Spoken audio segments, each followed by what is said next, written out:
Assalamualaikum, perkenalkan saya Melania, mahasiswi 3C PGSD UPI Kampus Tasikmalaya.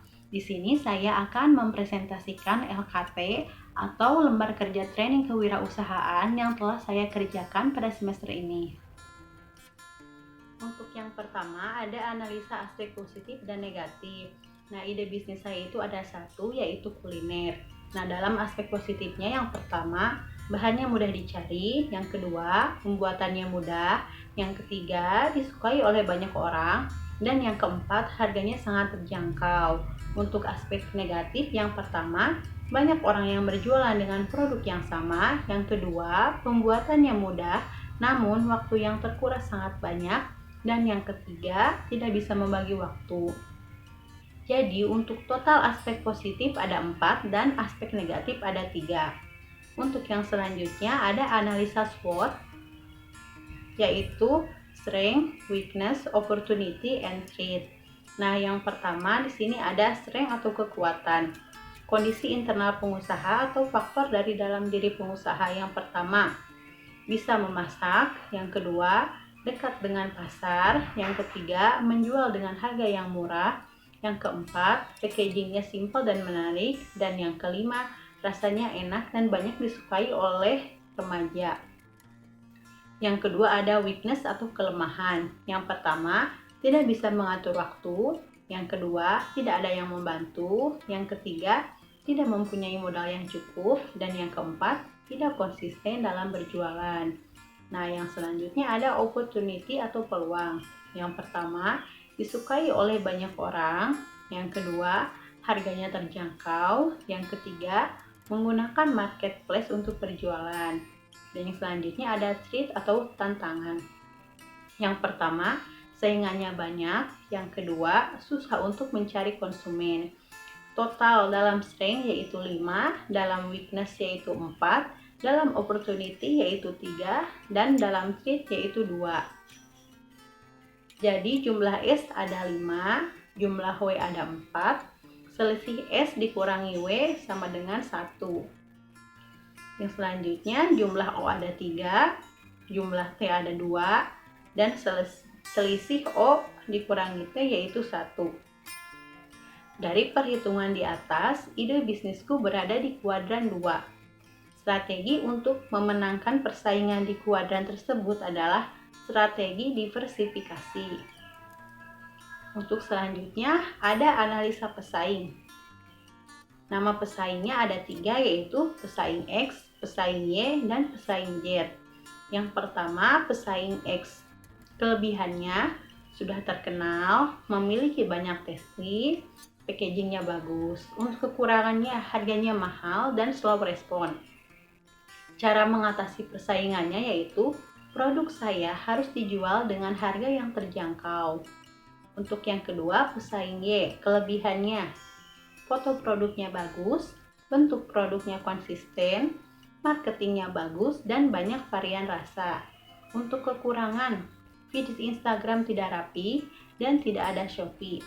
Cara mengatasi persaingannya yaitu membuat marketplace yang memudahkan konsumen untuk membeli produk. Dan yang selanjutnya ada pesaing Z. Kelebihannya sudah BPOM, feed Instagramnya bagus, banyak dicicipi influencer. Untuk kekurangannya, harganya mahal, rasanya kurang enak. Cara mengatasi persaingannya yaitu membuat produk dengan seenak mungkin. Selanjutnya, di sini ada nama usaha. Nama usaha saya yaitu di Acian. Jenis usahanya kuliner. Produk yang saya jual, saya ingin menjual makanan yang berbahan utamanya dari aci. Karena saya sering sekali membuat makanan. Saya ingin menjual makanan yaitu otak-otak mercon dan cimol mercon yang pedas. Manfaat produknya yaitu menyegarkan, dapat menghilangkan galau, dan obat sakit kepala. Yang ketiga, di sini ada bahan baku yang digunakan, yaitu aci, terigu, cabai, daun jeruk, dan penyedap rasa. Untuk keunikan dan keunggulan produknya yaitu rasanya yang enak, dan warna dari makanannya yang menarik. Informasi lain tentang produk yaitu harganya sangat terjangkau untuk mahasiswa. Selanjutnya, di sini ada menentukan target konsumen dan karakteristiknya. Yang pertama ada segmentasi, yaitu mengelompokkan konsumen menjadi beberapa kelompok sesuai kesamaan ciri tertentu. Yang pertama di sini ada geografi, yaitu negara, provinsi, kota, desa, dan dusun. Negaranya yaitu Indonesia, Malaysia, Filipina, dan Laos. Untuk provinsinya yaitu Jawa Barat, Jawa Tengah, Jawa Timur, Aceh, Sumatera Utara, Sumatera Barat, Johor Bahru, Ipoh, Kota Melaka, dan lain-lain. Untuk yang selanjutnya di sini ada demografi, yaitu jenis kelamin, usia, tingkat pendapatan, tingkat pendidikan, dan agama. Jenis kelaminnya laki-laki dan perempuan, usianya dari 10 tahun sampai 50 tahun. Tingkat pendapatannya 500.000 sampai tidak ditentukan. Agamanya semua agama. Selanjutnya ada psikografi, yaitu kaya atau miskin, gaya hidup, nilai-nilai yang dianut, dan kepribadian. Kaumnya 90-an, milenial, dan generasi Z. Gaya hidup mewah dan sederhana. Untuk kepribadiannya, pecinta manis dan pecinta pedas. Nah, untuk selanjutnya di sini ada targeting atau penargetan. Adalah memilih calon konsumen dari kelompok konsumen yang telah dikelompokkan berdasarkan ciri tertentu untuk mengetahui mana yang cocok untuk ditawari produk kita. Geografinya yaitu negara Indonesia, provinsi Jawa Barat, Jawa Tengah, Jawa Timur, Aceh, Papua, Jambi, Riau, Sumatera Barat, Sumatera Utara, dan lain-lain. Untuk kota Tasikmalaya, Bandung, Jakarta, Solo, Jogja, Cirebon, Sumedang, Kuningan, dan Garut. Dan untuk yang lain-lain juga ya. Selanjutnya ada demografi. Jenis kelaminnya laki-laki dan perempuan. Untuk usia 14 sampai 40 tahun. Tingkat pendapatannya 500.000 sampai tidak ditentukan.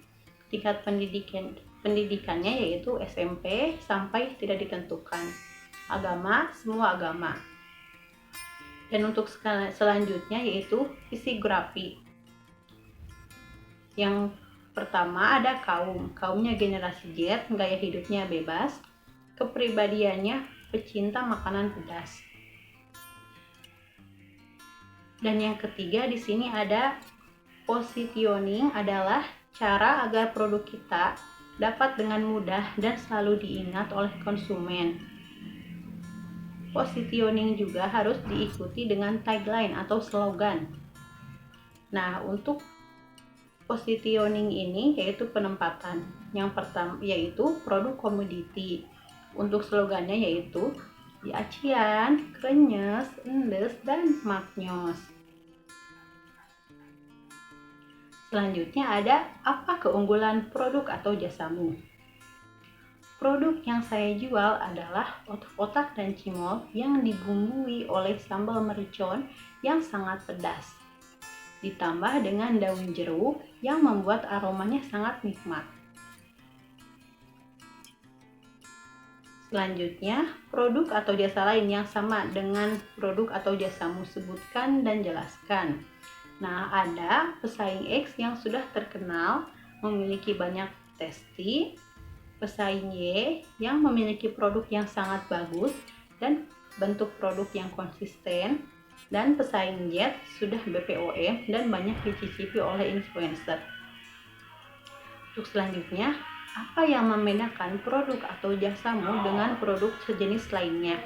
Yang pertama, harganya terjangkau. Yang kedua, desain yang simpel dan menarik. Yang ketiga, tempat penjualannya menggunakan marketplace. Dan bagi yang berada di kota Tasik bisa dengan COD. Untuk yang selanjutnya ada experience, yaitu saat memakannya terasa kenyal dan rasa gurih dan pedas yang bercampur menjadi sebuah kenikmatan. Selanjutnya, apa keunikan atau keunggulan produk atau jasamu yang dapat menarik hati konsumen? Yaitu rasa pedas yang membuat lidah bergoyang. Selanjutnya, rencana apa yang akan kamu lakukan agar keunikan atau keunggulan produk atau jasamu dapat dilihat oleh konsumen, yaitu melakukan promosi di sosial media seperti Instagram dan WhatsApp. Selanjutnya ada strategi pemasaran. Produknya yaitu produk otak-otak mercon dan cimol mercon. Untuk harganya yaitu 5.000 per bungkus. Tempat atau distribusi, saya akan menjualnya di media sosial, Instagram, dan WhatsApp. Pembeli bisa datang langsung ke rumah atau diantarkan langsung oleh saya. Promosinya menggunakan sosial media Instagram dan WhatsApp. Selanjutnya ada menghitung biaya marketing. Yang pertama, komponennya yaitu Instagram. Jumlah barang 10 dan harga satuannya 5.000. Jadi harga totalnya yaitu 50.000. Total biayanya yaitu 50.000. Selanjutnya ada bagaimana rancangan produksimu, apakah produk yang akan dibuat dan dijual, yaitu otak-otak mercon dan cimol mercon. Alat apa saja yang kamu butuhkan untuk menjalankan usahamu? Nah, di sini yang pertama alat yang digunakan ada kompor dan gas. Jumlah unit yang dibutuhkan ada 1 dan sudah dimiliki. Yang kedua, alat yang digunakan yaitu baskom. Jumlah yang dibutuhkan yaitu 1 dan sudah dimiliki. Yang ketiga, ada wajan. Jumlah yang dibutuhkannya yaitu 1 dan sudah dimiliki. Yang keempat, ada spatula. Jumlah yang dibutuhkan ada 1 dan sudah dimiliki. Dan yang kelima, ada plastik. Jumlah yang dibutuhkan ada 1 bungkus dan belum dimiliki. Biayanya yaitu 15.000. Dan yang terakhir ada blender. Jumlah yang dibutuhkannya yaitu 1 dan sudah dimiliki. Jadi untuk totalnya yaitu ada 15.000. Biaya lain yang dibutuhkan untuk memulai usaha. Bahan-bahan yang pertama ada aci, terigu, penyedap rasa, cabai, daun jeruk. Biayanya yaitu 100.000.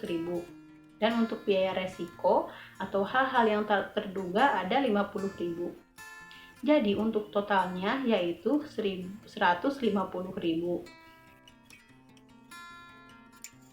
Nah, untuk alur aktivitas produksi yang pertama ada tahap ke-1. Membeli bahan-bahan ke pasar yaitu minyak, aci, terigu, cabai, dan plastik. Tahap kedua, mencampurkan aci dan terigu ke dalam baskom. Yang ketiga, panaskan air sampai mendidih. Yang keempat, setelah mendidih, masukkan air sedikit demi sedikit. Yang kelima, kemudian berikan penyedap dan uleni sampai kalis. Tahap keenam, yaitu setelah kalis kemudian cetak bentuk bulat dan memanjang. Dan yang tahap ketujuh, setelah itu goreng hingga matang. Tahap 8, blender cabai sampai halus.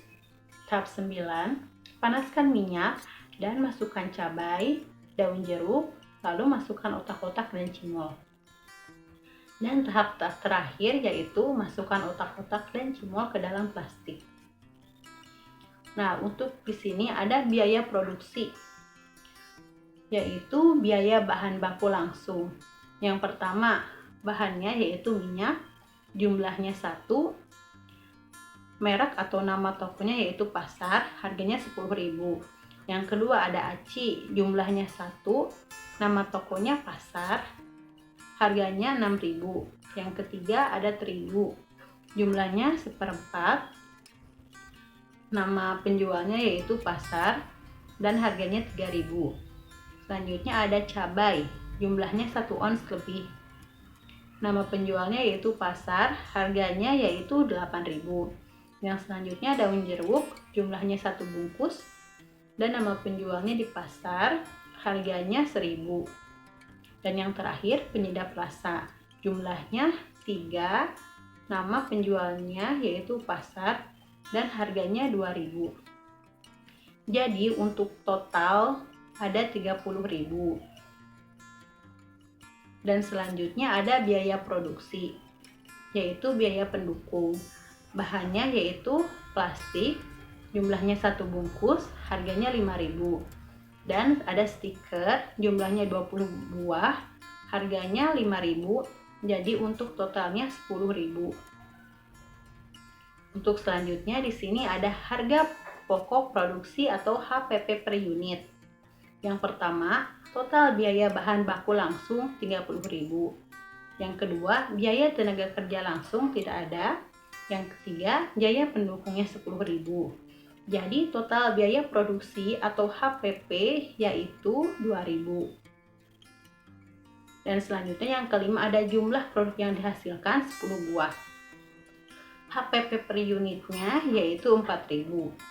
Berapa keuntungan kotor atau omset produkmu? Yang pertama ada harga jual 5.000, HPP per unitnya 4.000, jadi keuntungan kotor per unitnya 1.000. Untuk selanjutnya di sini ada perkiraan biaya operasional. Yang pertama yaitu di sini ada isi ulang gas dengan harga 25.000. Jadi total biaya operasional atau per bulannya yaitu 25.000. Nah, di sini ada perhitungan untuk menutup biaya operasional. Titik impas yaitu 25.000 dibagi 1.000 jadi 25. Jadi dengan biaya operasional sebesar 25.000 per bulan, maka harus menjual sebanyak 25 bungkus untuk menutup biaya operasional. Selanjutnya ada perhitungan balik modal, yaitu 40.000 dibagi 1.000 yaitu 40. Dengan modal 40.000, maka akan balik modal setelah menjual sebanyak 40 unit. Sekian presentasi LKT atau lembar kerja training yang telah saya presentasikan. Kurang lebihnya mohon maaf. Wassalamualaikum warahmatullahi wabarakatuh.